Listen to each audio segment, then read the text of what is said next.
Bonjour chers amis et chers élèves et bienvenue dans cette chaîne de soutien du français avec votre professeur en ligne Zineb El-Mehi. Si vous voulez maîtriser la grammaire française, vous êtes bien sur la bonne chaîne. Dans la vidéo pédagogique précédente, nous avons découvert ensemble les verbes transitifs et les verbes intransitifs. Et nous avons appris à faire la différence entre un complément essentiel et un complément circonstanciel facultatif.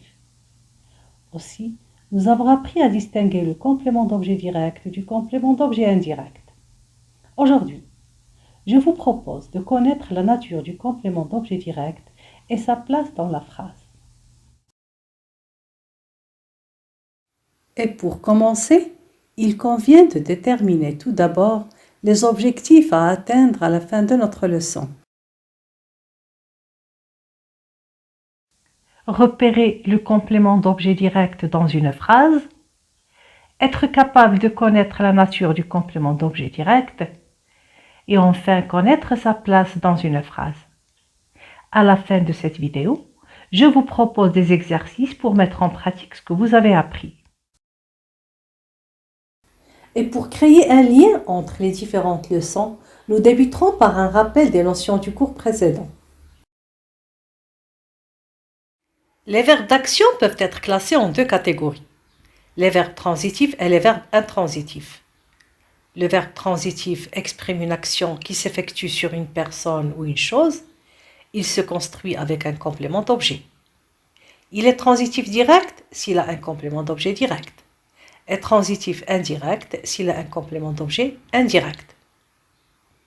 Contrairement au verbe transitif, l'action du verbe intransitif est limitée au sujet. Il se construit donc sans complément d'objet. Mais il est souvent suivi d'un complément circonstanciel qu'on peut déplacer ou supprimer. Et pour bien démarrer notre leçon, un petit rappel sur le complément d'objet direct s'avère très utile. Le complément d'objet direct fait partie du groupe verbal. Il se joint au verbe pour compléter son sens et ne peut ni être effacé ni déplacé. Le complément d'objet direct répond à la question « qui » pour une personne ou un animal et « quoi » pour une chose. Exemple, nous aimons les glaces. On pose la question « nous aimons quoi ?» La réponse « les glaces ». Les glaces est un complément d'objet direct. Le complément d'objet direct est directement rattaché au verbe, contrairement au complément d'objet indirect qui est séparé du verbe par une préposition. Mes chers élèves, si vous avez des difficultés à distinguer le complément d'objet direct du complément d'objet indirect, je vous conseille d'aller voir le cours proposé par ma chaîne de soutien. Vous trouverez le lien dans la description de cette vidéo. Autre rappel, le complément d'objet direct ne peut pas être supprimé. Si on supprime le complément d'objet direct, les glaces, et on garde nous aimons, le sens du verbe transitif direct aimer quelque chose devient incomplet. De même, le complément d'objet direct ne peut pas être déplacé. Si on déplace les glaces au début de la phrase, les glaces nous aimons, la phrase est incorrecte. Donc, le complément d'objet direct ne peut être ni supprimé ni déplacé. Dernier rappel, le complément d'objet direct peut être remplacé par un pronom personnel complément, qui fait lui aussi partie du groupe verbal. Nous aimons les glaces, nous les aimons. Maintenant que nous savons reconnaître le complément d'objet direct dans une phrase, nous allons commencer par découvrir sa nature grammaticale. Et nous parlerons après de sa place dans la phrase. Je vous préviens, mes chers élèves, que le complément d'objet direct peut être de diverses natures ou classes grammaticales. Et ce n'est pas toujours facile de l'identifier. Je vous conseille alors de bien suivre mes explications pour ne pas vous tromper. Et on commence par le premier cas. Le complément d'objet direct peut être un nom propre ou un groupe nominal. Premier exemple, j'ai appelé Karim. On pose la question, j'ai appelé qui? La réponse Karim. Karim est un nom propre qui remplit la fonction de complément d'objet direct du verbe appeler. Deuxième exemple. As-tu vu ce film policier? On pose la question. As-tu vu quoi? La réponse, ce film policier. Ce film policier est un groupe nominal complément d'objet direct. Le complément d'objet direct peut être aussi un verbe à l'infinitif ou un groupe infinitif. Premier exemple, elle veut nager. On pose la question, elle veut quoi? La réponse, nager. Nager est un verbe à l'infinitif qui remplit la fonction de complément d'objet direct. Deuxième exemple, il aime écrire des poèmes. On pose la question, il aime quoi? La réponse, écrire des poèmes. Écrire des poèmes, c'est un groupe verbal dont le noyau, le verbe écrire, est à l'infinitif. Ce groupe infinitif occupe la fonction de complément d'objet direct du verbe aimer. Le complément d'objet direct peut être aussi une proposition infinitive. Exemple, Fadel entend les enfants chanter. On pose la question, Fadel entend quoi? La réponse, les enfants chanter. C'est une proposition infinitive organisée autour du verbe chanter. Les enfants est le sujet de l'infinitif chanter. Il est distinct de celui de la principale Fadel.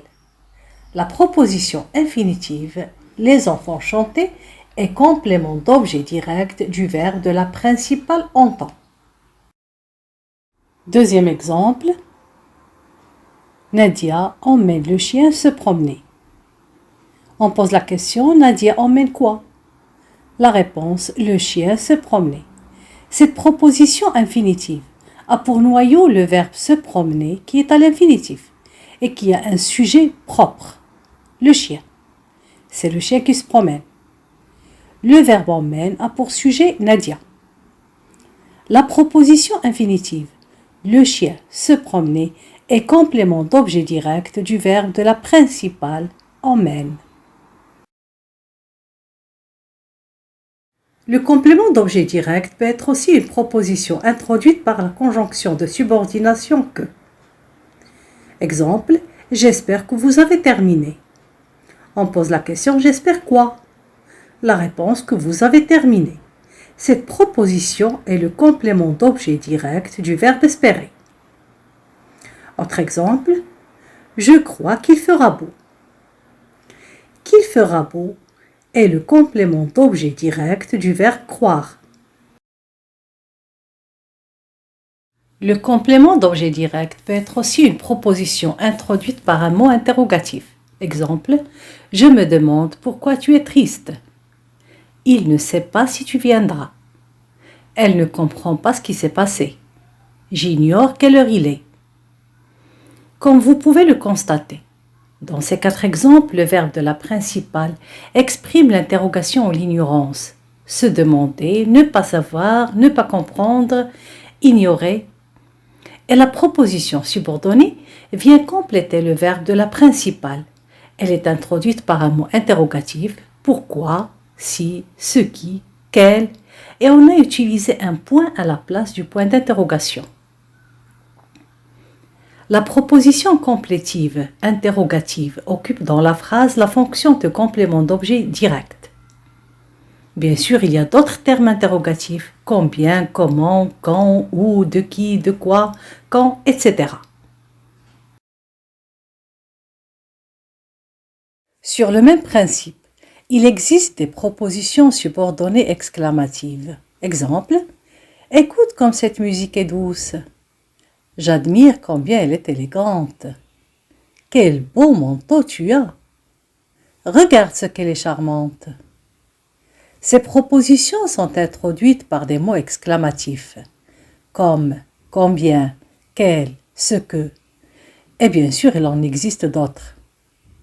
La proposition complétive exclamative occupe dans la phrase la fonction de complément d'objet direct du verbe de la proposition principale.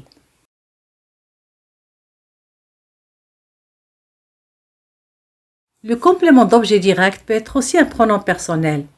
Si je te pose la question, tu aimes les glaces? Tu peux répondre, oui, j'aime les glaces. Cette réponse est correcte. Mais il y a une répétition du groupe nominal complément d'objet direct, les glaces, qu'on doit remplacer par un pronom. La réponse sera donc oui, je les aime. Dans cette réponse, on a remplacé le groupe nominal complément d'objet direct par le pronom personnel les. Ce pronom personnel les est donc un complément d'objet direct. Attention, il est placé avant le verbe. Et retenez alors que le, la, les et l'apostrophe placés devant un verbe sont des pronoms personnels compléments d'objet direct du verbe. Autre phrase, le professeur explique la leçon. Les élèves l'écoutent attentivement. Si on pose la question, les élèves écoutent qui? La réponse, ils écoutent le professeur. Le professeur, c'est le complément d'objet direct du verbe écouter. Et pour ne pas répéter le groupe nominal le professeur, on le remplace par le pronom personnel le. Mais puisque le verbe écouter commence par une voyelle, nous devons faire une élision, c'est-à-dire enlever la voyelle du pronom le. Le pronom le devient alors l'apostrophe. Le pronom personnel et l'apostrophe remplacent un groupe nominal qui avait la fonction de complément d'objet direct. Donc, l'apostrophe est un complément d'objet direct qui se placera avant le verbe conjugué. Le pronom personnel complément d'objet direct remplace donc un nom ou un groupe nominal complément d'objet direct. Il répond à la question qui ou quoi. Regardez les phrases suivantes. Je te félicite pour ton bon travail. Il nous invite à son anniversaire. Les deux pronoms te et nous sont des compléments d'objet direct placés devant les verbes. Autre pronom personnel utilisé pour ne pas répéter un complément d'objet direct, c'est le pronom on. Analysons les deux exemples suivants pour savoir quand l'utiliser. Si je te pose la question, veux-tu du lait? Tu peux répondre oui, je veux du lait. Et pour éviter de répéter le complément d'objet direct du lait, la réponse sera oui, j'en veux. Le pronom on remplace un complément d'objet direct précédé de l'article partitif du. Le pronom on est donc un complément d'objet direct. Et si je te pose la question, as-tu une moto? Tu peux répondre oui, j'ai une moto. Et pour éviter de répéter le complément d'objet direct une moto, la réponse sera oui, j'en ai une. Le pronom complément d'objet direct en remplace le complément d'objet direct une moto. Regardez bien, moto est précédé de l'article indéfini une. On peut conclure que quand le complément d'objet direct est précédé d'un article partitif du, de la, de l'apostrophe, des, ou d'un article indéfini, un, une, des, on le remplace par le pronom en. Récapitulons. Le pronom personnel complément d'objet direct remplace un nom de personne, d'animal ou de chose. Il répond à la question qui ou quoi. Et on le place habituellement devant le verbe. Mais alors, quel pronom choisir pour éviter la répétition? C'est ce qu'on va voir dans le tableau suivant. Les pronoms personnels complément d'objet direct varient en genre, en nombre et en personne, selon le mot ou le groupe de mots qu'ils remplacent. Pour la première et la deuxième personne, on emploie les pronoms me, te, nous, vous. Pour la troisième personne, on emploie les pronoms le, la ou les. Mais quand le complément d'objet direct est précédé d'un article partitif, d'un article indéfini ou d'un déterminant numéral, ou encore d'un adverbe de quantité ou d'un adjectif indéfini, on utilise le pronom en pour le remplacer. On verra cela plus en détail dans une leçon que je consacrerai à ce fameux pronom. Les pronoms compléments d'objet direct me, te, le, la deviennent m'apostrophe, t'apostrophe et l'apostrophe devant une voyelle ou un H muet. Exemple, je l'ai perdu. Il m'attend.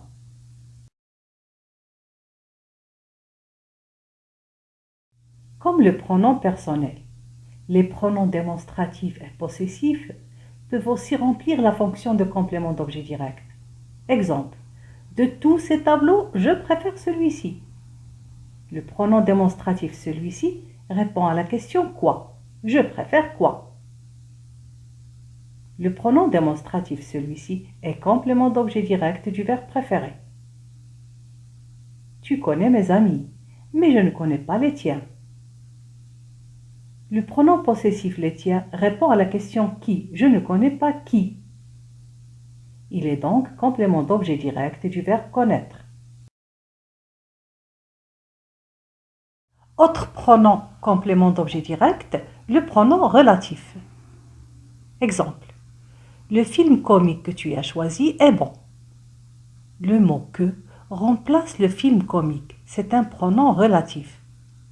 Vous pouvez vous poser la question, quoi? Tu as choisi quoi? La réponse, le film comique. Le film comique est ici complément d'objet direct du verbe choisir. Or, si ce groupe nominal est complément d'objet direct, le pronom relatif que qui le remplace l'est également. Deuxième phrase, le repas que j'ai préparé hier était succulent. J'ai préparé quoi? J'ai préparé le repas. Le repas est complément d'objet direct.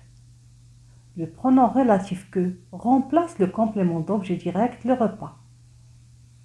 Le pronom relatif que est complément d'objet direct du verbe préparer. En résumé, le complément d'objet direct peut être de diverses natures grammaticales. Et pour vous aider à les retenir, je vous propose un schéma récapitulatif. Le complément d'objet direct peut être composé d'un nom ou d'un groupe nominal, d'un verbe à l'infinitif ou d'un groupe infinitif, d'une proposition infinitive ou d'une proposition introduite par la conjonction que, d'une proposition introduite par un mot interrogatif ou exclamatif. Enfin, le complément d'objet direct peut être un pronom personnel, démonstratif, possessif ou relatif.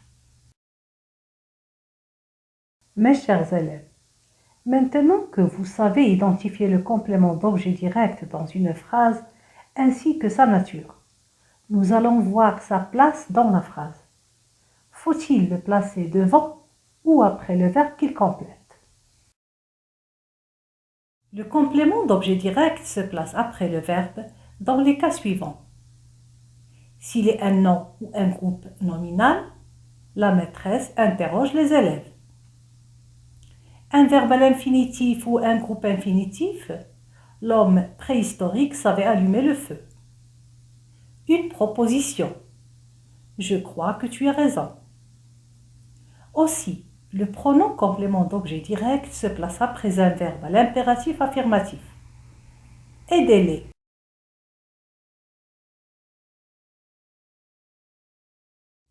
Le complément d'objet direct peut précéder le verbe dans les cas suivants. Quand il est pronom personnel, il nous regarde en souriant. Ou pronom relatif, le vélo que j'ai acheté est en panne. Aussi, le pronom complément d'objet direct est mis avant le verbe à l'impératif négatif. Ne l'attends pas. Nous avons vu qu'à l'impératif affirmatif, le pronom complément d'objet direct est placé après le verbe.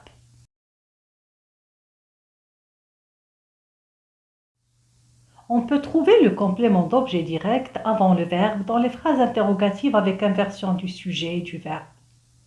Quel poème as-tu aimé? Dans les phrases exclamatives, quelle belle occasion vous avez là! On peut le mettre aussi en relief au début de la phrase. Mentir, je déteste.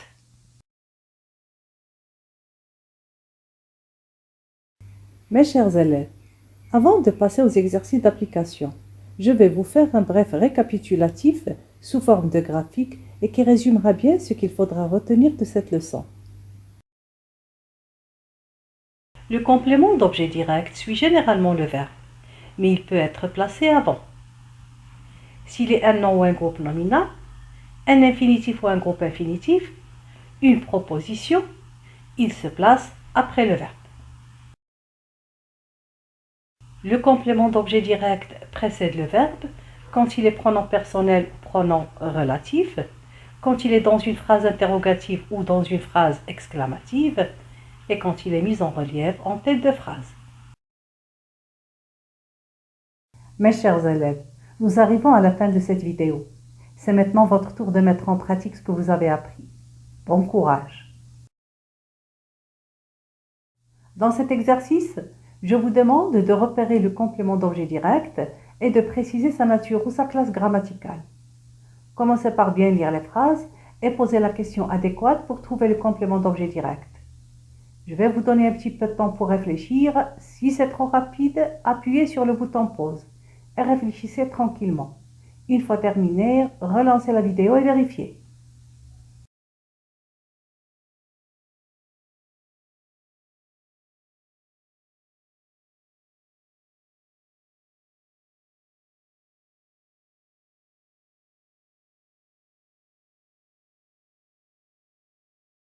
J'espère que mes explications étaient claires et que vous avez réussi à faire cet exercice. Première phrase.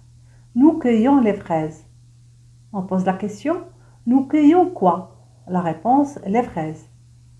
Le groupe nominal, les fraises, occupe la fonction de complément d'objet direct et du verbe cueillir. Deuxième phrase. Il regardait passer les nuages. Il regardait quoi? La réponse, passer les nuages.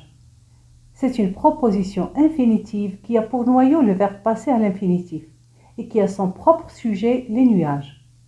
La proposition infinitive passer les nuages est complément d'objet direct du verbe de la principale regarder. Troisième phrase. Elle ne les croit pas. Elle ne croit pas qui?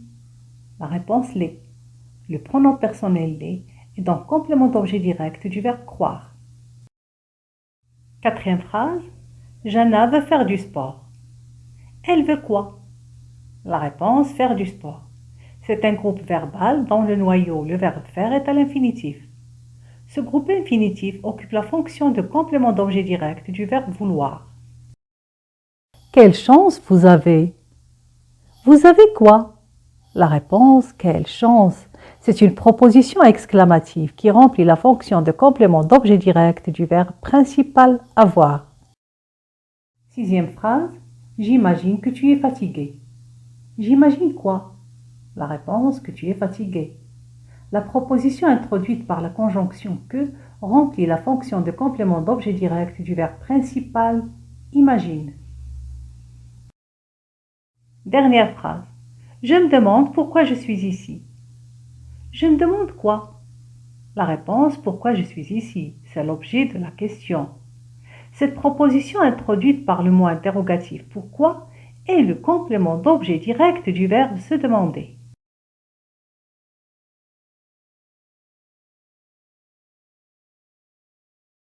Chers amis et chers élèves, notre cours d'aujourd'hui est à présent terminé. Je tiens à vous remercier pour votre fidélité et je vous donne rendez-vous prochainement pour découvrir la nature du complément d'objet indirect ainsi que sa place dans la phrase. Si vous aimez mes cours, laissez un commentaire en échange d'une entrée et abonnez-vous à ma chaîne. Et si vous cliquez sur la petite cloche, vous serez notifié à chaque fois que je poste une nouvelle vidéo. À très bientôt.